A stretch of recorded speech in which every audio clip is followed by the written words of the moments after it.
말씀은 마가복음 9장 30절로 37절까지 말씀, 마가복음 9장 30절로 37절까지 저와 여러분이 합독하겠습니다. 같이 읽겠습니다. 말씀이 길지 않으니까 같이 읽을게요. 같이. 그들은 거기에서 나와서 갈릴리를 가로질러 가고 있었다. 예수께서는 이것을 남들이 알기를 바라지 않으셨다. 그것은 예수께서 제자들을 가르치시며 인자가 사람들의 손에 넘어가고 사람들이 그를 죽이고 그가 죽임을 당하고 나서 사흘 후에 살아날 것이라고 그들에게 말씀하고 계셨기 때문이다. 그러나 제자들은 그 말씀을 깨닫지도 못하였고 예수께 묻기조차 두려워하였다. 그들은 가버나움으로 갔다. 예수께서 집안에 계실 때에 제자들에게 물으셨다. 너희가 길에서 무슨 일로 다투었느냐? 제자들은 잠잠하였다. 그들은 길에서 누가 가장 큰 사람이냐 하는 것으로 서로 다투었던 것이다. 예수께서 앉으신 다음에 12 제자를 불러놓고 그들에게 첫째가 되고자 하면 그는 모든 사람의 꼴찌가 되어서 모든 사람을 섬겨야 한다. 그리고 어린이 하나를 데려다가 그들 가운데 세우신 다음에 그를 껴안아 주시고 그들에게 말씀하셨다. 누구든지 내 이름으로 이런 어린이들을 가운데 하나를 영접하면 그는 나를 영접하는 것이요. 누구든지 나를 영접하는 사람은 나를 영접하는 것보다 나를 보내신 하나님을 영접하는 것이다. 아멘. 오늘 예수님의 말씀에 근거해서 첫째가 되려면 이라는 제목으로 말씀을 나누겠습니다. 7월 26일 날 시작되었던 파리올림픽이 오늘로서 폐막이 됩니다. 센 강에서 개회식을 시작을 했는데 그래서 그런지 이번 올림픽은 액체, 그러니까 선수들의 땀, 눈물, 그리고 피를 흘리는 선수들도 많았어요. 제 시선을 사로잡은 것은 결과도 중요하지만 과정, 그 메달을 따기 위해서 인내의, 인고의 노력들, 그리고 결과에 승복하는 스포츠맨십입니다. 프랑스 출신의 근대 올림픽의 창시자 쿠베르등 백작이 이런 말을 했죠. 올림픽에서 중요한 것은 승리가 아니라 참가하는 데 있다. 이기는 것이 중요한 것이 아니라 어떻게 노력하느냐, 이것이 문제다. 이 올림픽 정신을 제대로 구현한 룩셈부르크 탁구 선수 리샤렌 63년생이에요. 한갑을 넘은 탁구 할머니인데 저기 나오죠. 1위하고 싸우다가 32강에서 진 후에 뭐라 그랬느냐? 오늘의 나는 내일의 나보다 젊다. 또 양국 64강에서 우리나라 이육석 선수하고 대결하다가 1점을 쌓아가 유명해진 그 이스라엘 마다예 저 선수 그죠?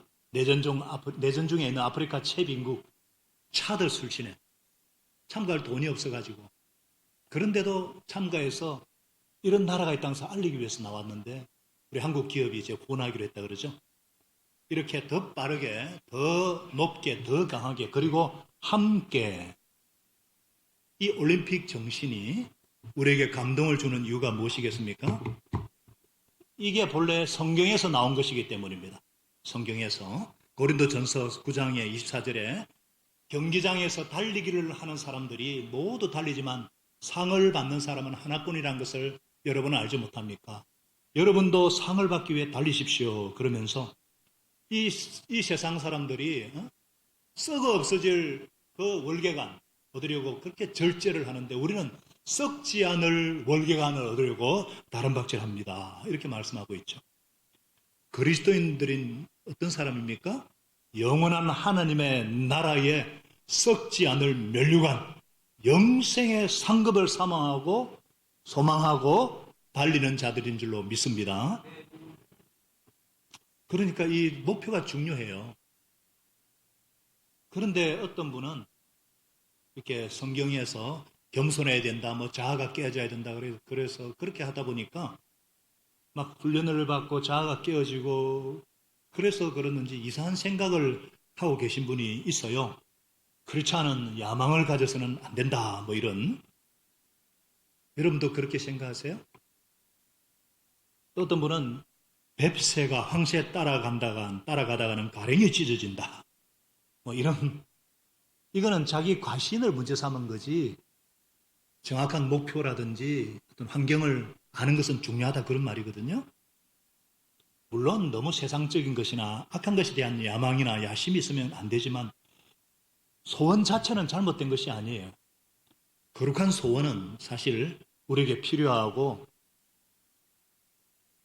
하나님께서 우리 예수님께서도 권장하고 계십니다. 성경에는 하나님의 특심, 열정, 거룩한 불만족, 거룩한 소원, 하나님을 위해서 위대한 일을 기대하고 하나님을 위해서 위대한 일을 시도하라 이런 말씀들이 곳곳에 나옵니다. 오늘 본문도 그런 내용 중에 하나예요. 우리 예수님께서 가이사랴 빌립보 지역에서 사역을 마치고 이제 갈릴리를 가로질러서 가고 계십니다. 남쪽 지방으로 가고 있습니다. 최종 목적지가 어디냐? 예루살렘이에요. 남쪽으로 가시는 목적이 무엇이냐? 죽기 위해서입니다. 십자가에 달리기 위해서예요. 그래서 예수님께서 지금부터 하시는 말씀은 결국 죽음을 앞에 둔 유언과도 같은 비장하고 중요한 내용의 말씀입니다.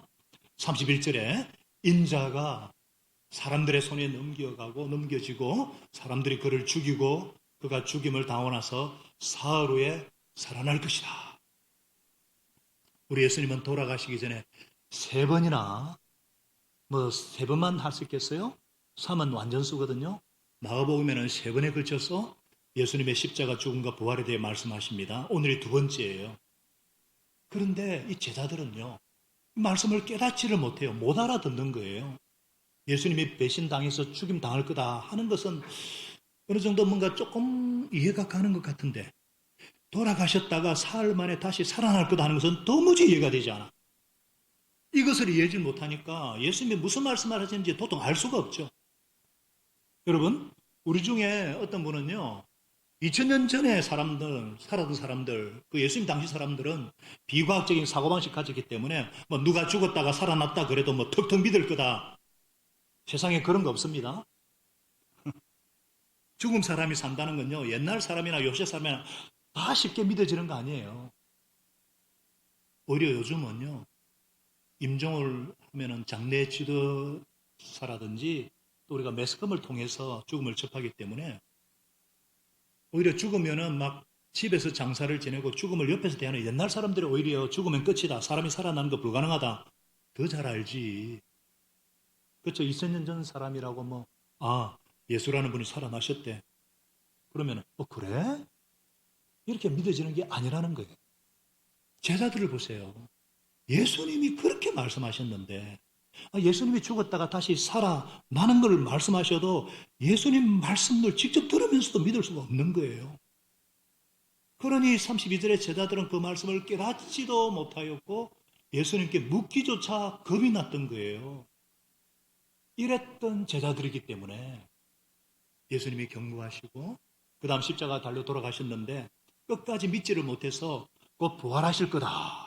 이 믿음을 가지고 절망을 끝까지 견딘 제자가 하나도 있다 없다? 없습니다. 하나도 없어요. 그랬던 제자들이 얼마 안 되어서 예수님의 부활을 증언하는 증인이 되고 이것을 왜 목숨을 바쳤다는 사실, 다 숨겼다는 사실.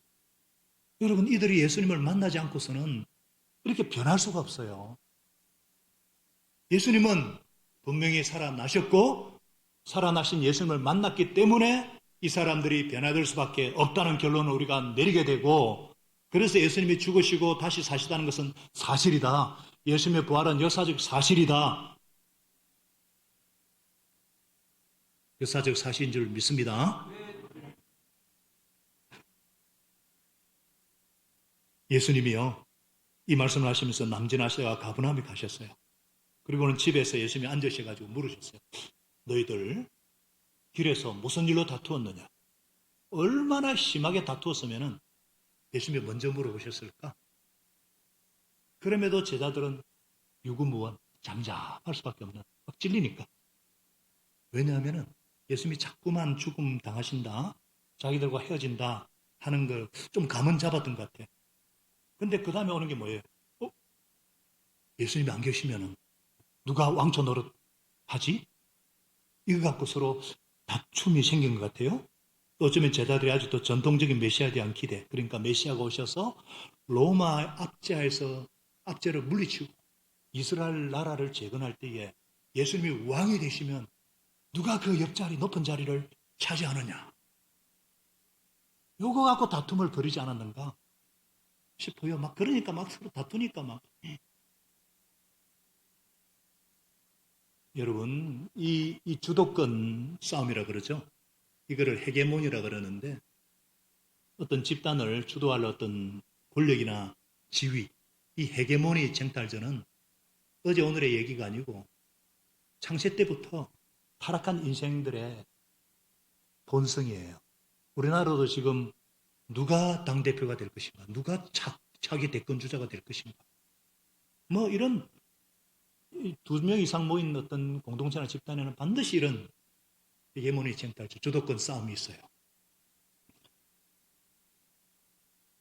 여기에 대해서 예수님께서 중요한 말씀을 하십니다. 크리스찬 리더는 어때야 되는가? 하나님이 원하시는 지도자는 어떤 자냐? 중요한 말씀을 하십니다. 35절에 예수께서 앉으신 뒤에 10주 제자를 불러놓고 말씀하셨습니다. 같이 읽습니다. 한 번 더 시작. 누구든지 첫째가 되고자 하면 모든 사람의 꼴찌가 되어서 모든 사람을 섬겨야 한다. 너희들 정말 왕초가 되고 싶냐? 너희가 왕초가 되려면, 첫째가 되려면 꼴찌가 돼야 된다. 짤막한 말씀인데 여기에서 하나님이신 예수님께서 우리가 어떤 지도자가 되어야 될지, 어떻게 하면 높은 사람이 될지 원리, 가장 중요한 원리를 교훈하십니다. 첫째로 거룩한 소원은 가져야 된다는 거예요. 뭐라고요? 거룩한 소원은 가져야 된다. 그러니까 첫째가 되고자 하는 욕망 자체는 잘못된 것이 아니다. 그런 소원 자체는 잘못된 것이 아니라는 거예요. 예수님은 제자들이 다투는 걸 가지고 나무라지 않으셨어요. 오히려 어떻게 하면 첫째가 되느냐? 방법을 제시하셨어요. 왜냐? 첫째가 되고자 하는 욕망, 소원 자체는 나쁜 게 아니기 때문에. 그래서 우리도 쓸데없이 막 자신을 비하하지 마시고 막 너무 그렇게 하지 마시고 주를 위한 거룩한 소원을 가지시기를 바랍니다. 왜냐하면 본래 그렇게 우리가 지음을 받았기 때문에 그래요. 창세기 1장 28절에 하나님께서 우리를 당신의 형상대로 지으시고 복을 베푸심에 하신 말씀이 뭐냐? 생육하고 번성하고 충만하라. 땅을 정복하라. 바다와 고기와 공중에 자라는 땅에 있는 모든 생물을 다스리라. 본래 우리 인생은 다스리는 존재입니다. 이것을 킹십이라 그래요. 본래 우리는 이게 복으로 주신 거예요. 그래서 우리는 만물의 영장으로서 다스리는, 첫째가 되고자 하는 이 거룩한 소원, 이건 좋은 거예요. 성경적입니다. 그래서 우리 정말 예수님 안에 어떤 분들은요, 어떤 공동체나 어떤 조직에 있든지 가장 잘 섬기고 가장 가치 있게 가장 귀하게 쓰임받고 싶어하는 분들이 많습니다. 이 소원은 굉장히 중요해요. 좋은 소원이에요. 그런데 진짜 예수님이 말씀하시는 첫째가 되려면 그 다음이 중요해요. 분명히 선택을 해야 합니다. 뭐라고요? 분명히 선택해야 된다. 무슨 말이냐? 누구의 눈에 첫째가 돼야 될지 선택해야 된다는 거예요. 자, 예수님께서 잘 보세요. 누구든지 첫째가 되고자 하면 그는 모든 사람의 꼴찌가 되어서 모든 사람을 섬겨야 된다. 그러셨죠? 자, 한 사람이 첫째와 꼴찌 동시에 될 수 있어요? 없어요? 없죠. 물론 혼자 경주를 하면 혼자 첫째도 되고 꼴찌도 되겠지만 그건 경주가 아니죠. 예수님이 첫째, 꼴찌 얘기하는 거 보니까 어떤 관점에서 첫째, 꼴찌냐? 두 가지 관점을 얘기하고 있는 겁니다. 하나님의 눈의 첫째인지 세상 눈의 첫째인지를 먼저 결정해야 된다. 선택해야 된다. 이 말씀이에요. 이해가 되십니까? 우리가 하나님의 자녀, 천국 백성, 천국 시민이지 않습니까? 그러나 우리는 이중시민권자예요. 이 땅에서도 발을 붙이고 있기 때문에 이 땅에 살고 있기 때문에 항상 이 선택의 문제에 부딪힙니다. 자, 인간이 할 수 있는 가장 영적인 행동이 뭐냐 할 때에 인간이 할 수 있는 가장 영적인 행동 여러분이 지금 그거 하고 있죠. 예배 드리는 거, 기도하는 거, 뭐 찬양하는 거 가장 영적인 행동을 할 수 있는데 그 이전에 인간이 할 수 있는 가장 영적인 행동이 뭐냐? 선택하는 것입니다. 뭐라고요? 선택하는 거예요.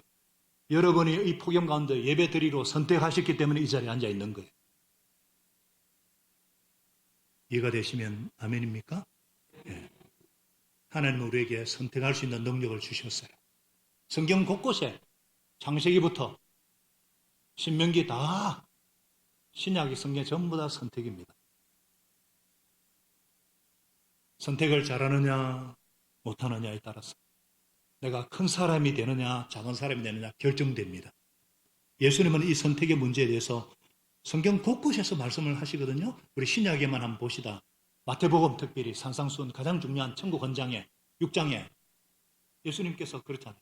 의로운 일을 너희들이 사람들 앞에서 할 것이냐 하나님 앞에서 할 것이냐 선택하라 하는 거예요. 야, 저 사람 자선사업도 열심히 하고 제법인데? 이렇게 칭찬 듣기 원하면 하나님의 칭찬은 없어진다는 거예요.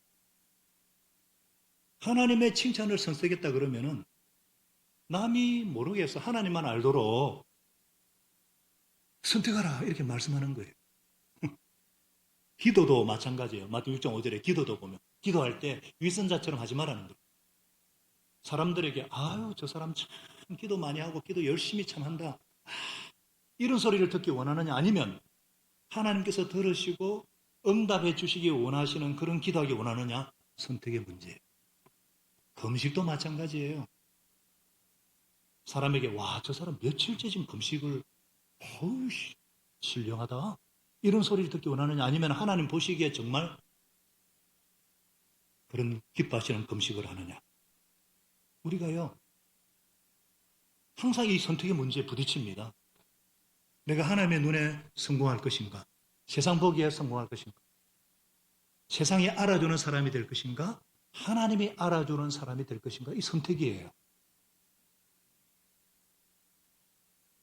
이게 이분법적인 그런 얘기는 아닙니다. 사실 성경에 보면은요, 많은 경우에 이 땅에서도 아주 빛과 번쩍하는 그리고 하나님도 알아주는 사람이 될 수가 있습니다. 이 땅에서도 성공하고 하나님 눈에서도 성공하는 사람들이 많아요. 우리 믿음의 조상 아브라함은요, 거부입니다, 거부. 그 아들인 이삭은요, 100배나 축복을 받았다고 성경에 분명히 나와 있어요. 100배입니다. 한두 배. 우리가 잘 아는 그 요셉, 가는 곳마다 형통하잖아요.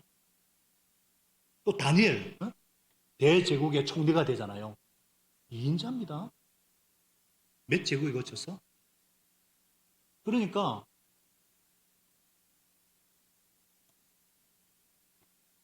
이걸 이분법 이원론이 아니라는 건데 문제는 이게 항상 일치하는 게 아니에요.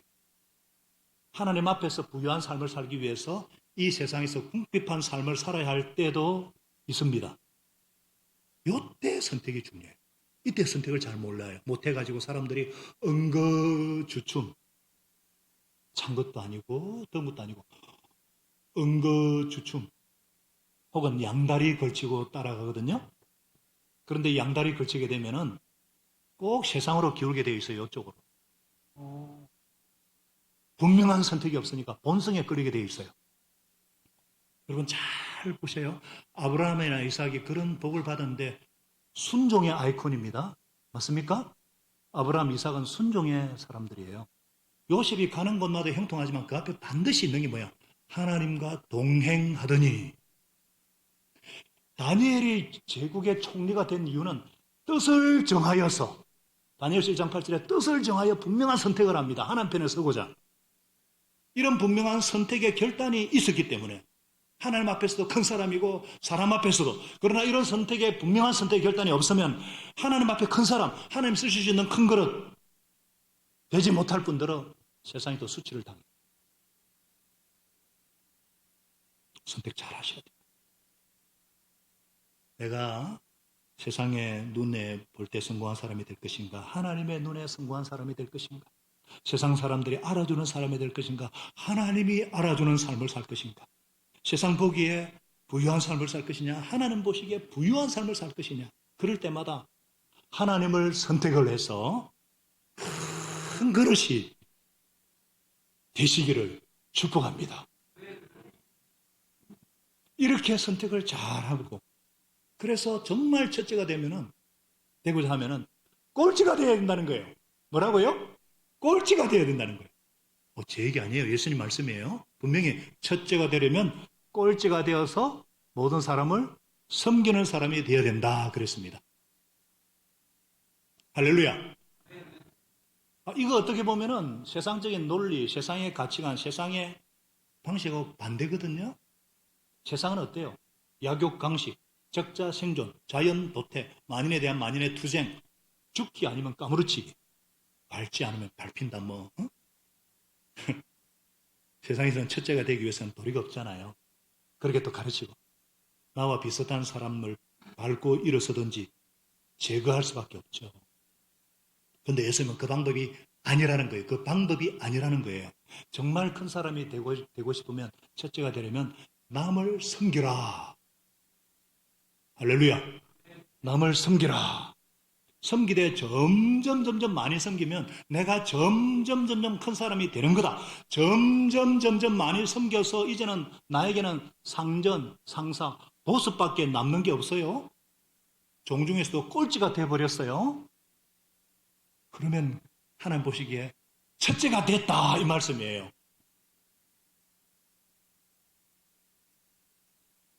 성경이 그 말이에요? 아니에요. 그 말이죠.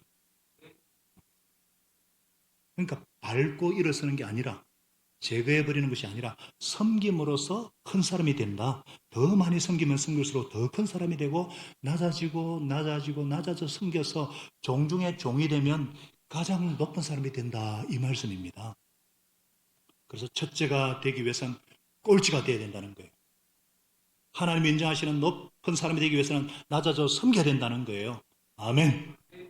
예수님 말씀입니다. 그래서 우리 성도님들, 예수님 말씀대로 우리 한번 큰 그릇이 되어 보십시다. 섬겨 보십시다. 낮아져서 섬깁시다. 종중에 가장 낮은 종이 되시기 바랍니다. 바울이 위대했던 이유가 바로 이 예수님의 말씀을 잘 순종해가지고, 바울은 뭐라 그랬어요? 만물의 찌꺼기가 되고 쓰레기처럼 모든 사람을 섬기는 사람이 되었기 때문에 위대한, 유대인에게는 유대인같이, 헬라인에게는 헬라인같이, 또 주는 것이 받는 것보다 복이 있다. 전혀 예수님 말씀대로 순종했기 때문에 이렇게 위대한 삶을 산 거예요.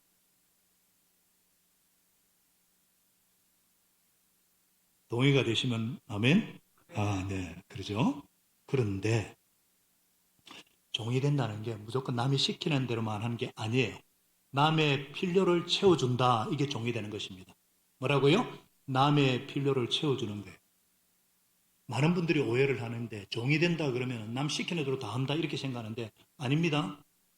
종이 된다는 건 남 시킨 대로 해서가 아니라 그 사람의 필요를 채워주기 때문에 종이에요. 아니, 종이 주인의 필요를 채워줘야지, 주인이 원치 않는 거 지 마음대로 하면 그건 종이 아니잖아요. 초점이 바뀌어야 됩니다. 남의 필요를 채워주는 게 종이에요. 이거 정확하게 이해하셔야 돼요. 자, 우리가 그러면 종이 되려고 할 때 우리의 모델이 누구예요? 우리의 모델이 누굽니까? 예수님이죠. 맞죠? 예. 그러면 예수님이 남 시키는 대로 했어요? 안 했어요? 안 했죠. 역시 선주가 잘하네요. 그죠? 예수님의 삶은 처음부터 끝까지 남의 필요를 채워주는 삶이었어요. 사람들의 시키는 거 아닙니다. 정말. 그래서 우리 인간들의 가장 큰 필요가 뭐예요? 죄와 죽음에서의 구원, 우리의 필요, 우리의 구원을 위해서 섬기되 자기 목숨까지 바치고 섬기신 분입니다. 할렐루야. 그래서 참된 종의 존재 목적은 뭐냐? 주위 사람들의 필요를 채워줘야 돼요. 이제는 내가 이웃의 필요를 채워주기 위해 존재한다. 이게 인생의 목적이라는 걸 분명히 아셔야 돼요. 이런 어떤 관점의, 어떤 사고의 어떤 혁신적인 변화를 갖고 사는 자가 큰 사람입니다. 내 아내, 뭐 내 남편, 내 부모, 내 자녀들, 내 동료들이 나를 위해 존재하는 것이 아니라 이제는 내가 내 아내, 내 남편, 내 부모, 내 자녀, 내 동료를 위해 존재하는 거다. 교회가 나를 위해 존재하는 것이 아니라 내가 교회 공동체를 위해 존재하는 거다. 이거 분명히 제가 감동받는 게 뭐냐면요. 지난 주일도 그렇고 수요일 날도 에어컨이 안 되니까 막 전부 다 발벗고 나서가지고 어떻게 하면 이렇게. 그래서 이런 섬기는 분들이 계시니까 우리가 은혜를 누리는 겁니다. 이게 온전한 종의 삶을 사는 거예요. 근데 여기서 필요를 채워줄 때 정말 종이 되고 주님이 원하시는 큰 사람이 되려면은 다른 분들의 요구를 거절할 수도 있어야 됩니다. NO라고 말할 수 있는 사람이 되어야 됩니다. 한번 따라하겠습니다. NO라고 말할 수 있는 사람. 왜 그래요? 왜냐하면 더 큰 하나님의 필요가 있기 때문에 작은 필요는 거절할 수 있어야 돼요. 이게 진짜 종의 모습이죠. 예수님도 그러셨잖아요. 자, 30절에 보니까 지금 예수님이 사람들 몰래 알리지 않고 그 동네 지나가는 거예요. 그 동네에 복음을 들어야 될 필요가 없는 사람이 있었을까? 없습니다. 복음을 들어야 될 필요가 있는 사람이 많이 있죠. 그 동네에 질병 치료받아야 될 사람들 없었을까요? 많이 있었겠죠. 근데 예수님이 그 필요를 지금 외면하시고 몰래 지나가시는 거예요. 왜? 이 이유가 목적이 뭐예요? 이제 죽으러 가십니다. 이 진짜 중요한 이 일들을. 그리고 돌아가시기 전에 제자들을 훈련돼야 될 더 큰 필요가 있기 때문에 이 큰 필요를 위해서 작은 필요 무시하시고 가시는 거예요. 그래서 저와 여러분이 정말 예수님이 원하시는, 주님이 원하는 큰 종이 되기를 원하시면 내 존재 목적을 섬김에 두고 난 다음에 다른 사람의 그런 요구에 No, 안 되겠습니다. 죄송합니다. 못합니다. 이 대답 할 수 있어야 됩니다. 저도 마찬가지예요. 제가 요즘은 거절을 많이 합니다. 우리 교회를 위해서 꼭 필요한 모임이 아니면 안 갑니다. 지난주 목요일에도 제가 합신총회 상임위원회 가야 되는데, 재정감사위원장이라서 가야 되는데, 제가 총무에게 총회장님과 석 있게 말씀을 전해주시, 제가 못 간다고. 제가 목회와 설교 준비에 방해가 된다 싶으면 노합니다. 대신에 그날 일터에 신방을 갔습니다. 금요일도 신방을 가고. 제가 목양 일념인데 이 목양이 방해된다 싶으면 꼭 제가 안 가도 된다, 안 가면 노합니다. 교회 안에서도 제가 일일이 관여하지 않아도 되는 것은 관심을 끕니다. 더 중요한 말씀과 기도에 소홀하지 않도록, 목양 일념에 방해되지 않도록. 예수님을 보시니까 그래요. 그래서 우리도 노할 수 있는 그리스도인이 되어야 됩니다.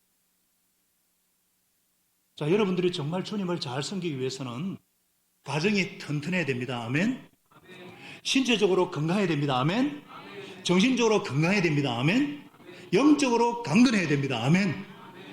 그래서 가정, 목장이나 내 영혼의 건강을 지키기 위해서 어떤 요구에 대해서는 안 되겠습니다. 죄송합니다. 못하겠다. 거절할 수도 있어야 돼요? 없어요? 있어야 됩니다. 이런 거절의 동기도요, 내가 편하려고 하는 게 아니라 좀 더 잘 섬겨보려고, 좀 더 많이 섬기려고, 좀 더 크고 중요한 것을 섬기기 원하는 것이 동기라면 이거는 잘하는 것이고 주님이 원하는 거예요.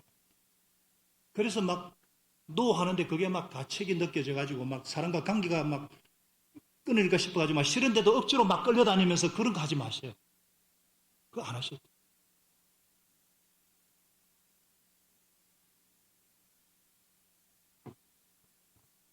할렐루야. 이렇게 자기를 낮추면 높이십니다. 점점 많은 사람을 섬기면 점점 하나님께서 큰 사람으로 만들어주시고, 그리고 그래서 섬기고 섬기다 보고 꼴찌가 되면 하나님께서 첫째로 만들어주십니다. 할렐루야. 우리가 기왕 성경대로 사는 교회, 건강교회 되는 것이 우리가 기도하는 거잖아요. 주님의 소원을 이루드리는 교회. 그러면은 하나님 눈앞에 첫째가 되고 싶지 않으세요? 첫째가 되고 싶죠? 네. 뭐 사람이 많이 모여가 첫째가 되고 뭐 건물이 커서 첫째가 되는 것이 아니라 하나님 보시기에 첫째가 되는 이런 교회 원하지 않습니까? 원하지 않습니까? 원하시죠? 그러면 더 잘 섬깁시다. 아멘. 요즘은요, 교회가 건강하냐 아니냐 측정하는 것이 뭐냐? 교인들이 희생을 어떻게 생각하느냐 그걸 초점합니다.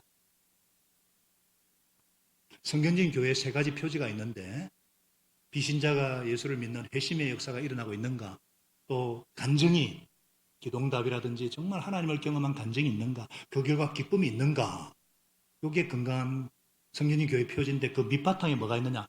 희생. 희생을 어떻게 생각하느냐? 여러분 예배도 월십 서비스입니다. 희생 제물, 희생이에요. 예수님의 희생 때문에 우리가 구약시대는요 얼마나 많은 희생과 손을 씻어야 되고요, 번제를 태워야 되고요, 또 그냥 가야 되고 뭐. 예수님이 단번에 영원한 제사를 드리시고 희생 제물이 되셨기 때문에 우리가 그걸 믿음으로 우리 자신을 잔 제물로 드릴 때 하나님이 받으시는 예배지, 희생이에요, 희생. 그래서 교인들이 희생을 겁내기 시작하고 피하기 시작하면 그때부터는 그 교회는 하강곡선을 그립니다. 틀림없습니다.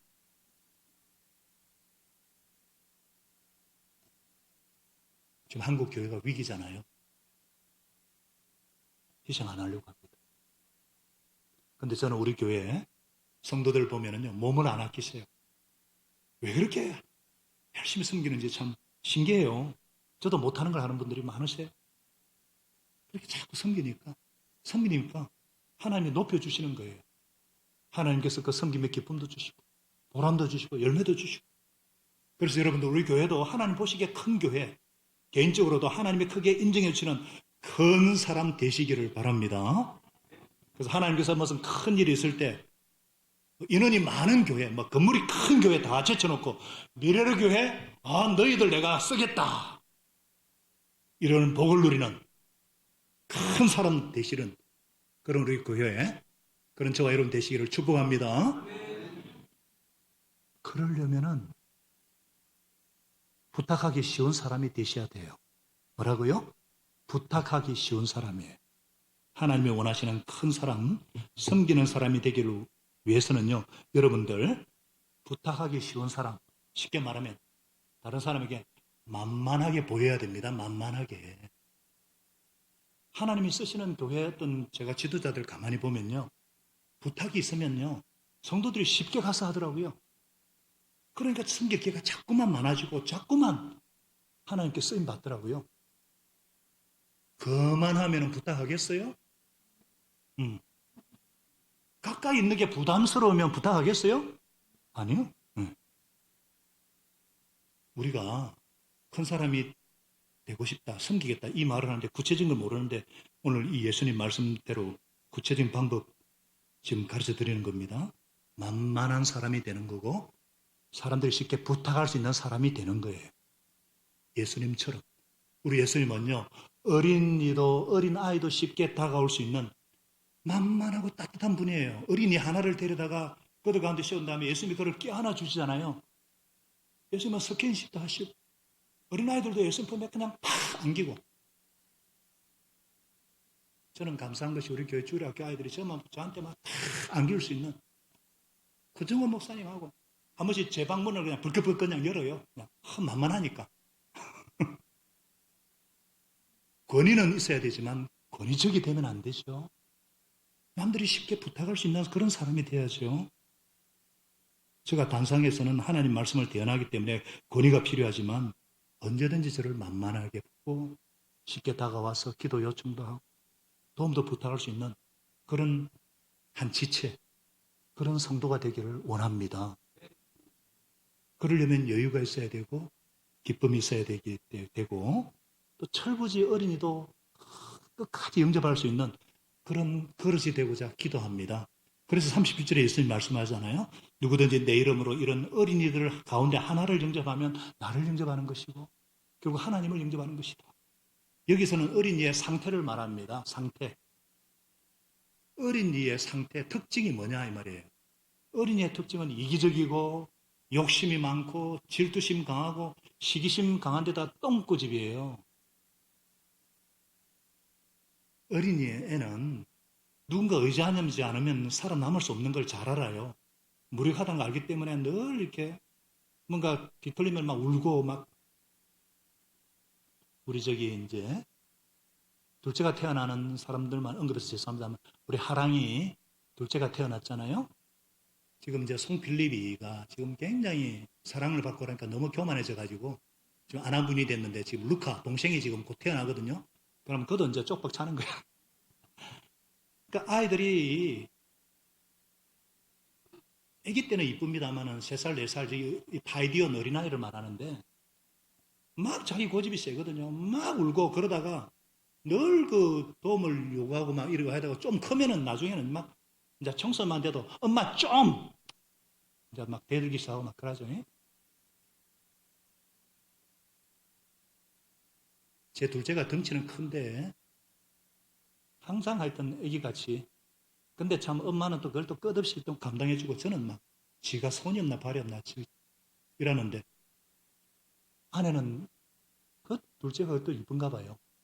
지금 그렇게 어리광 땡깡 부리도 이렇게 그렇게 영접하는 이러려면은 진짜 큰 사람이 돼야 되잖아요.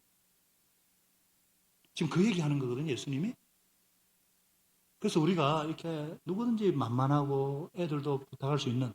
근데 어떤 분은요, 만만하게 보면 나를 깔봤다고 막 기분 나빠하는 사람이 있어요. 세상에, 그런 바보 같은 생각이 어디 있어요? 내가 커질 수 있는 기회, 내가 섬길 수 있는 기회를 부여받았는데, 또 어떤 분은 남이 부탁하면 막 자기를 막 시켰다고 기분 나빠하는 분이 있어요. 아니, 그러면 어떻게 종이 되려 그래요? 그래갖고는 큰 거리 못 되는 거예요. 그냥 작은 그냥 주발처럼 막 엎치락 뒤치락 하고 막 내물불처럼 파르르 끓었다가 확 식어버리고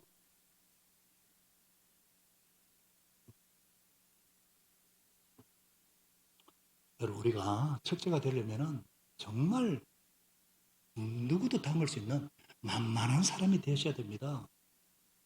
막 은혜가 충만해가지고 뭐 여유가 있고 그래서 무슨 일이 있으면 막 그 사람 얼굴이 막 생각나는 사람 있잖아요. 막 부탁할 게 있으면 막 밤늦게라도 막 전화 걸을 수 있는 그런 사람, 막 미주알 고주알 속을 나눠줄 수 있는 그런 사람. 그러려면은 정말 은혜가 풍성해야 한 감사하는 사람이 돼야 돼요. 아멘이십니까? 그러려면 정말 주님의 은혜, 나를 숨기신 그 은혜, 그리고 목자의 은혜를 아는 감사하는 사람이 되셔야 돼요. 그리스도의 은혜를 아는 사람은요, 근본 감사뿐이에요. 모든 것이 은혜, 은혜. 이렇게 주님의 그 한량없는 은혜에 감사하고, 나를 섬겨준 공동체와 목자에 대한 감사, 그 은혜를 알고 감사하는 사람은요, 성숙한 사람이에요. 낮은 곳에 흐르는 하나님의 마음을 잘 아는 사람이에요. 그렇잖아요? 치매 걸린 부모를 섬기기 위해서, 상처 준 가족을 섬기기 위해서, 뒤통수 치고 함부로 하는 철부지 목장 식구를 섬기기 위해서 얼마나 힘들어요. 내 마음대로 되지 않는 자식들 때문에, 아픈 부모 때문에 자아도 깨지고 자존심도 다 깨지고 모든 일에 철두철미한 사람인데 건강을 잃고 은혜를 놓치면 제대로 할 수 있는 게 하나도 없는 비참한 나를 깨닫지 않을 수 없고 내가 얼마나 교만했나 깨닫지 않을 수가 없는 깨달을 때가 복이고 그러니까 하나님을 더 의지하게 되고 이런 낮은 마음을 가진 사람을 통해서 하나님이 역사하기 때문에 그래서 바울이 이런 고백했잖아요. 내 은혜가 너에게 족하다. 내 능력은 약한 데서 완전하게 됨이라.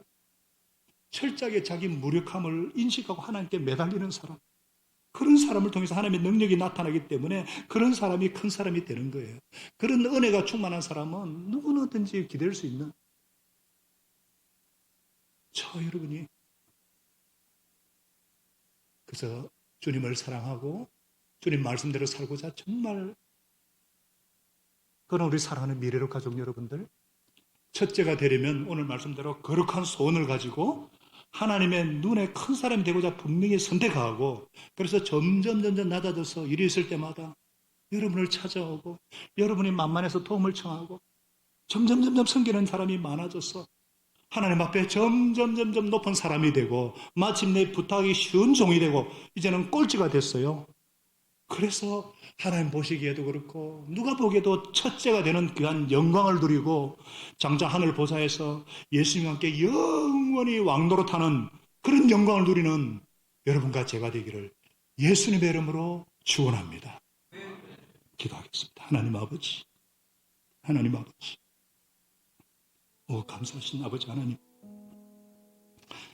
다른 사람 앞에 잘 낮아지지도 못하고 잘 섬기지도 못하는 이 종이 뻔뻔스럽지만 오늘 말씀을 대언합니다. 하나님 보시기에 큰 사람이 어떤 사람인지 주님 말씀해 주셨고, 또 말씀을 제게 주셔서 스피커로서 말씀을 전했습니다.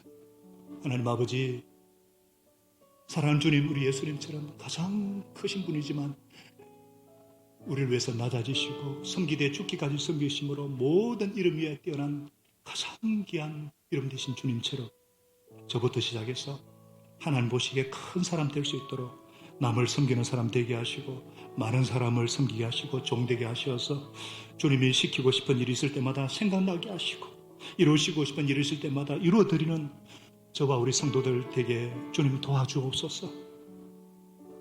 주님, 혹시라도 지금까지 본인이 잘했다고 생각하지만 주님께 쓰임받지 못하고 큰 열매가 부족하다 싶은 분이 있다면 종이 되지 못했기 때문에 쓰임받지 못한 것이 아닌가 하는 깨달음이 있게 하시고, 이제는 정말 부건한 사람, 만만한 사람, 뭐든 부탁하고 싶은 사람 되게 하시고, 은혜가 풍성한, 그래서 정말 하나님이 쓰이고 할 때 필요가 있을 때마다 주님이 기억하시고 써주시는 사람이 될 수 있도록 주님 역사하여 주시옵소서. 겸손히 주님의 은혜를 아는, 감사할 줄 아는 사람, 여유가 있는 사람이 모인 은혜의 공동체, 우리 미래로 공동체가 되어서 더욱 하나님 나라에 쓰임받는 복을 누리게 하여 주시옵소서. 믿사옵고 예수님의 이름으로 감사하며 기도 올리옵나이다. 아멘.